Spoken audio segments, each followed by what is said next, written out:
ਅੰਮ੍ਰਿਤਸਰ ਸ਼ਹਿਰ 'ਚ ਪਿਛਲੇ ਕੁਝ ਦਿਨਾਂ 'ਚ ਲੁੱਟਾਂ ਖੋਹਾਂ ਦੀਆਂ ਵਾਰਦਾਤਾਂ ਕਰਨ ਵਾਲੇ ਗਿਰੋਹ ਨੂੰ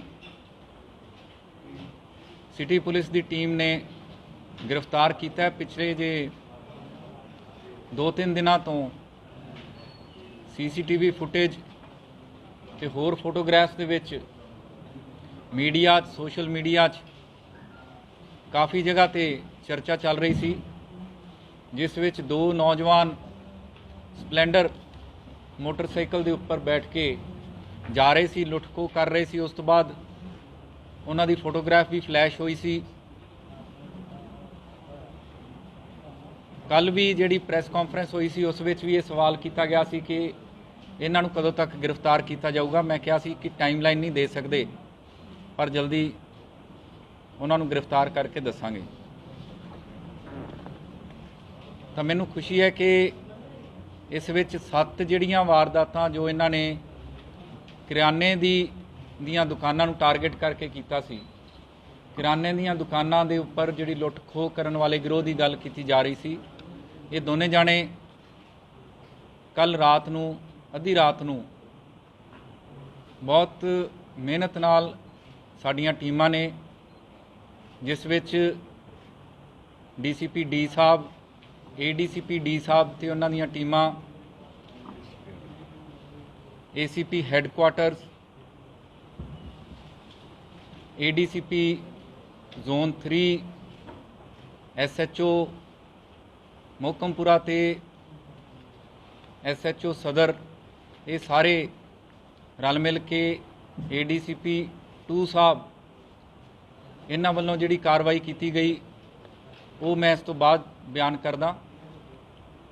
इन्हां सारियां दीयां टीमां ने, CIA दी टीम सारी, ADCP डी खुद उन्हां एरियाज़ दे विच मौजूद रहे, ACP हैडकुआटर्स ते होर सारे अफसरान, बहुत चंगा इन्हां ने कल राती ऑपरेशन किया। इस विच भी मैं धन्नवादी हाँ कि पब्लिक वल्लों जिहड़े मैसेजेस, पब्लिक वल्लों जो सानू इंफॉर्मेशन आ रही है उहदे बेसिस ते ऑपरेशन चलाया गया सी, जिस विच प्रिंस नाम दा लड़का जो दोषी है, इहदे विच पुत्र सुरजीत सिंह वासी मकान नंबर 10 गली number 4 Sultanwind road new Azad Nagar Amritsar का रहने वाला। ये करीब 29 साल का ट्रक ड्राइवरी का काम करता। इस तो अलावा अमनदीप सिंह उर्फ नन्नू पुत्र अवतार सिंह वासी मेन बाज़ार बाग रामानंद अमृतसर का रहने वाला, तकरीबन 33 साल का। ये भी ट्रक ड्राइवर के तौर पर काम करता है। इन्हां वल्लों 7 अलग अलग किराने दीयां दुकानां नूं लुट्टिया गया। इस तो अलावा मोबाइल फोन स्नैचिंग ते होर कई तरह दीयां स्नैचिंग जिहड़ियां कि रिपोर्टिड भी है, अनरिपोर्टिड भी है। हुण तक 9-10 परचे जो साडे ध्यान दे विच आए आ, उहदे च एक तरन ताਰਨ दे विच कीती हुई वारदात भी साडे ध्यान दे विच आई है, जिथे इन्हां ने 10,000 रुपए लुट्टे ते मोबाइल की खोह भी की। वो भी तरन ताਰਨ पुलिस नाल असीं राबता कायम किया, उन्होंने भी इस गल की तस्दीक की है।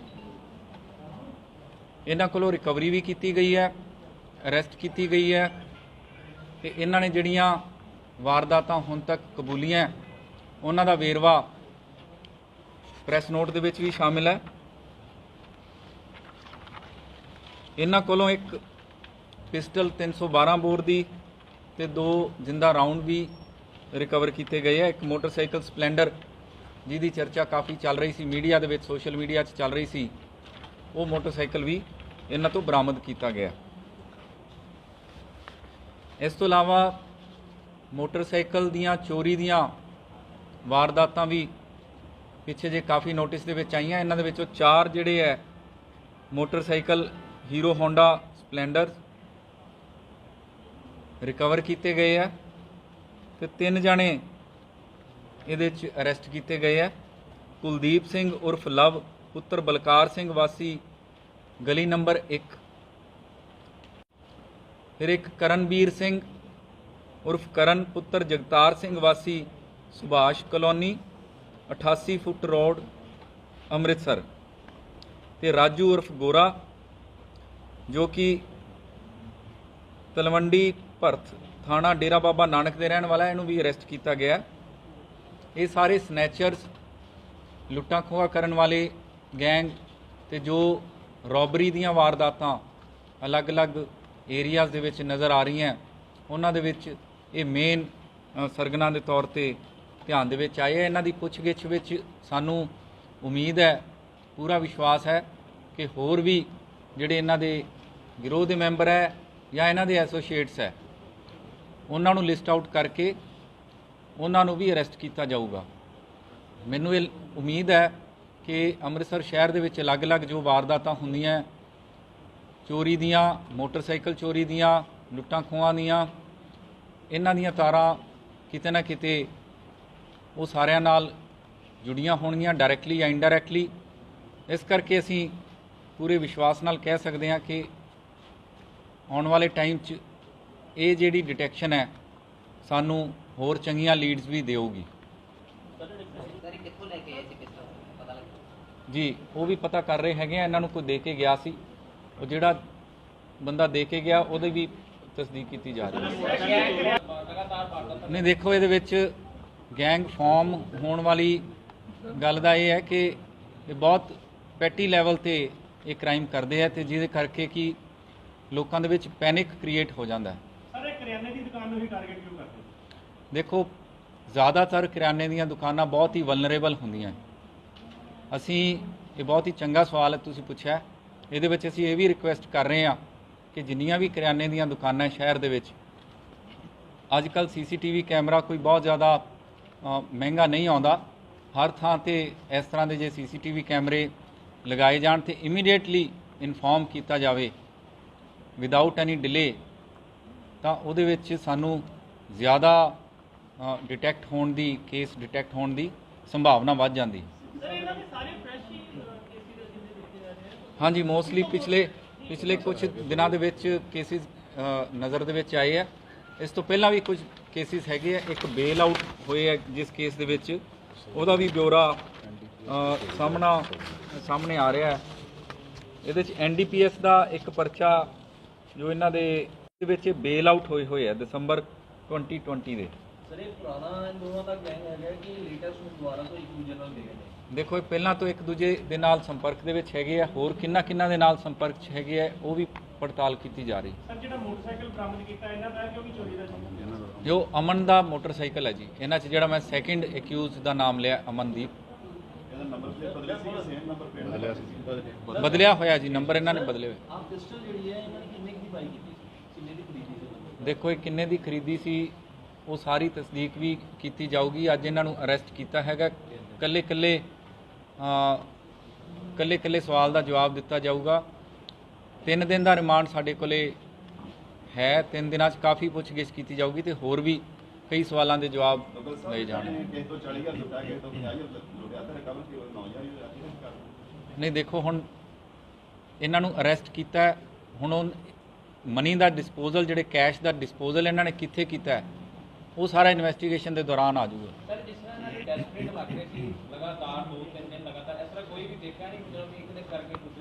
बिल्कुल, मैं ये कहना चाहना कि ये साडी टीम ने बहुत वधिया काम किया है।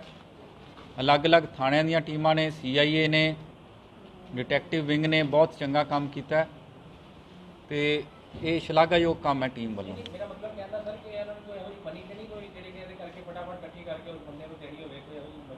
वो सारिया चीज़ां इन्वेस्टिगेशन आ जाएंगी,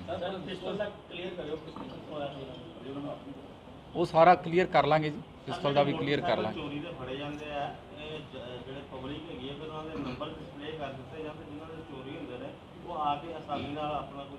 ये बहुत वधिया सुझाव है जी, उस तरीके नाल असीं डिस्पले करांगे। बहुत ये बहुत बहुत बहुत चंगी सलाह है, नेक सलाह है।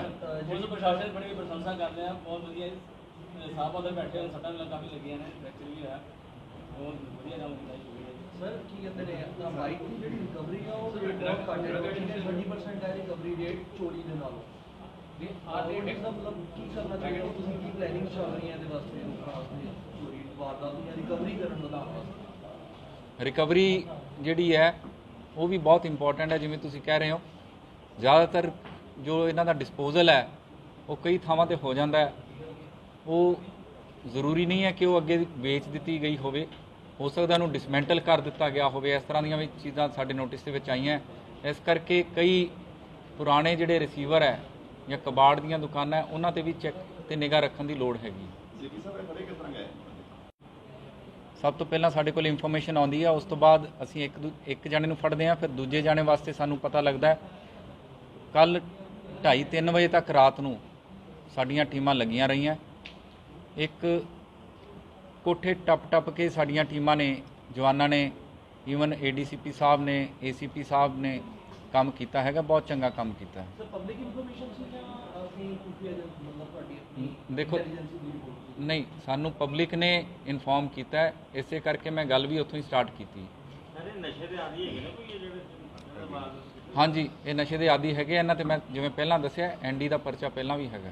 ਸਰ ਕਿਤੇ ਨਾ ਕਿਤੇ CCTV ਜਿਹੜੇ ਨੇ ਉਹ ਬਹੁਤ ਮਦਦਗਾਰ ਸਾਬਿਤ ਹੋ ਰਹੇ ਨੇ ਇਸ ਕੰਮਾਂ ਦੇ ਵਿੱਚ। ਕੁਝ ਪੁਆਇੰਟਸ ਐਸੇ ਹੈਗੇ ਨੇ ਜਿੱਥੇ CCTV ਨਹੀਂ ਲੱਗੇ, ਕੀ ਉੱਥੇ ਵੀ CCTV ਲਗਾਉਣ ਦਾ ਕੋਈ ਪਲਾਨ ਹੈ? ਦੇਖੋ, ਸਾਡਾ ਪਲਾਨ ਤਾਂ ਹੈਗਾ ਪੂਰਾ ਅੰਮ੍ਰਿਤਸਰ ਸ਼ਹਿਰ ਚੰਗੀ ਤਰ੍ਹਾਂ ਇੱਕ ਨੁੱਕ ਐਂਡ ਕਾਰਨਰ ਅਸੀਂ ਕਵਰ ਕਰਨ ਦਾ ਸਾਡਾ ਪਲਾਨ ਹੈ। ਇਸੇ ਕਰਕੇ ਮੈਂ ਹਰ PC ਦੇ ਵਿੱਚ ਰਿਕੁਐਸਟ ਕਰਦਾ ਪਬਲਿਕ ਨੂੰ ਕਿ ਵੱਧ ਤੋਂ ਵੱਧ CCTV ਕੈਮਰੇ ਲਗਾਏ ਜਾਣ। ਸਰ ਲੱਗਦਾ ਹੁਣ ਰਾਤ ਮਿਲੇਗੀ ਜਿੰਨੀ ਕਿ ਤੇਜ਼ੀ ਨਾਲ ਕ੍ਰਾਈਮ ਹੋ ਰਿਹਾ ਸੀ? ਬਿਲਕੁਲ ਲੱਗਦਾ। ਸਰ ਫੈਸਟੀਵਲ ਸੀਜ਼ਨ ਆਉਣ ਵਾਲਾ ਹੈ, ਕਿਸ ਤਰ੍ਹਾਂ ਦੀ ਪ੍ਰੀਕਾਸ਼ਨਸ ਲਿੱਤੀਆਂ ਜਾ ਰਹੀਆਂ ਨੇ? ਲਗਾਤਾਰ ਹੀ ਬਹੁਤ ਸਾਰੇ ਕ੍ਰਾਈਮ ਤੁਸੀਂ ਵਰਤੇ ਹੋਏ ਨਜ਼ਰ ਆ ਰਹੇ ਨੇ, ਕਿਸ ਤਰ੍ਹਾਂ ਬੰਬ ਮਿਲਦੇ ਹੋਏ ਨਜ਼ਰ ਆ ਰਹੇ ਨੇ, ਕਿਸ ਤਰ੍ਹਾਂ ਦੇ ਪ੍ਰੀਕਾਸ਼ਨਸ ਲਿੱਤੇ ਜਾ ਰਹੇ ਨੇ? ਵਿਜ਼ੀਬਿਲਿਟੀ ਵੱਧ ਤੋਂ ਵੱਧ ਵਧਾਈ ਜਾ ਰਹੀ ਹੈ। ਵੱਧ ਤੋਂ ਵੱਧ ਜਿਹੜੇ ਮੁਲਾਜ਼ਮ ਹੈ ਉਹ ਸੜਕਾਂ ਤੇ ਉਤਾਰੇ ਜਾ ਰਹੇ ਹੈ। ਪੁਲਿਸ ਸ਼ਾਮ ਦੇ ਟਾਈਮ ਤੇ ਵਿਜ਼ੀਬਲ ਹੋਵੇ, ਉਹ ਸਾਡਾ ਮੇਨ ਮੋਟੋ ਹੈ। ਉਸ ਤੋਂ ਇਲਾਵਾ ਅਲਰਟਨੈਸ ਬਹੁਤ ਜ਼ਰੂਰੀ ਹੈ। ਪਬਲਿਕ ਨੂੰ ਅਸੀਂ ਅਲਰਟ ਕਰ ਰਹੇ ਹਾਂ ਤੇ ਜਿਹੜੀ ਚੈਕਿੰਗ ਤੇ ਫ੍ਰਿਸਕਿੰਗ ਹੈ ਉਹ ਬਹੁਤ ਮੁਸਤੈਦੀ ਨਾਲ ਕਰਨੀ ਪੈਣੀ ਹੈ। ਸਰ ਸਭ ਨਾਲੋਂ ਵੱਡਾ ਜੀ ਬਿਲਕੁਲ ਕੀਤਾ ਜਾ ਸਕਦਾ ਹੈ, ਉਹ ਵੀ ਸੈਕਟਰ ਵਾਈਜ਼ ਕੀਤਾ ਜਾ ਸਕਦਾ ਹੈ, ਬੜੇ ਪਲਾਨਡ ਤਰੀਕੇ ਨਾਲ ਕੀਤਾ ਜਾ ਸਕਦਾ ਹੈ। ਇਸ ਤੋਂ ਇਲਾਵਾ ਜਦੋਂ ਵੀ ਇਸ ਤਰ੍ਹਾਂ ਦਾ ਕੋਈ ਮੇਲਾ ਲੱਗਦਾ ਤਾਂ ਅਸੀਂ ਇਨਸ਼ੋਰ ਕਰਦੇ ਹਾਂ, ਪ੍ਰਸ਼ਾਸਨ ਨੂੰ ਵੀ ਅਸੀਂ ਰਿਕੁਐਸਟ ਕਰਦੇ ਹਾਂ ਕਿ ਵੱਧ ਤੋਂ ਵੱਧ CCTV ਕਵਰੇਜ ਉਸ ਏਰੀਆ ਦੀ ਹੋ ਸਕੇ ਤੇ ਲਾਊਡ ਸਪੀਕਰਸ ਰਾਹੀਂ ਵੀ ਅਲਰਟ ਚੌਕੰਨੇ ਕੀਤਾ ਜਾ ਸਕੇ। ਸਰ ਜਿਸ ਤਰ੍ਹਾਂ ਆਟਾ ਸ਼ਹਿਰ ਦੇ ਵਿੱਚ ਲਗਾ ਲਓ, ਸਰ ਕੱਲ੍ਹ ਵੀ ਸਾਰਾ ਜਿਹੜਾ ਪੰਜਾਬ ਜੀ ਜਿੱਥੇ ਜਿੱਥੇ ਕੋਈ ਲੈਪਸ ਪਾਇਆ ਜਾਂਦਾ ਹੈ ਉੱਥੇ ਅਸੀਂ ਕੰਸਰਨਡ ਆਫੀਸਰ ਦੇ ਉੱਪਰ ਐਕਸ਼ਨ ਵੀ ਲੈਂਦੇ ਹਾਂ। ਅੱਜ ਵੀ ਮੈਂ ਇੱਕ ਰਿਪੋਰਟ ਮੰਗੀ ਹੈ ਜਿਸ ਵਿੱਚ ਕਿ ਜਿੱਥੇ ਲੈਪਸਿਸ ਸੀਗੇ ਉਹਦੀ ਰਿਪੋਰਟ ਵੀ ਮੈਂ ਲਈ ਹੈ। ਜਿਨ੍ਹਾਂ ਦੀ ਜ਼ਿੰਮੇਵਾਰੀ ਬਣਦੀ ਹੈ ਉਹਨਾਂ ਦੇ ਉੱਤੇ ਕਾਰਵਾਈ ਵੀ ਕੀਤੀ ਜਾਊਗੀ।